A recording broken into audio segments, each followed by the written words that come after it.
আসসালামু আলাইকুম দাদু। ওয়ালাইকুম আসসালাম ওয়া রাহমাতুল্লাহি ওয়া বারাকাতুহু। দাদু কেমন আছেন? আলহামদুলিল্লাহ আলহামদুলিল্লাহ। দাদু আজকে আমি আপনার একটা বুদ্ধির পরীক্ষা করব, ঠিক আছে? আপনার একটা বলেন। কোশ্চেন, সহজ একটা কোশ্চেন জিজ্ঞাসা করব। বলেন যদি পারেন তাহলে আপনার জন্য পুরস্কার আছে। বলেন। আপনার বাম হাত কোনটা? আমার বাম হাত এটা। এইটা। হ্যাঁ। ডান হাত কোনটা? ডান হাত এটা। ডান হাত এটা। আচ্ছা বলেন তো দেখি যে কি জিনিস ডান হাতে ধরতে পারবেন, বাম হাতে ধরতে পারবেন না?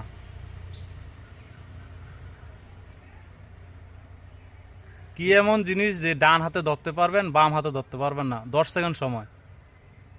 1, 2, ডাইন হাতে ধরতে পারবেন, বাম হাতে ধরতে 3, পারবেন না। 4, এই মুহূর্তে তো মনে আসতেছে না। 5, মনে 6, আসতেছে না। 7, 8, 9, কোরআন শরীফ। 10। না, হয় নাই। আপনার বাম হাতটাই বাম হাতে ধরতে পারবেন না। আপনি বাম হাতটা কি বাম হাতে ধরতে পারবেন? এই হাতটা কি এই হাতে ধরতে পারবেন? বাম হাত হয় না, আপনি হেরে গেছেন।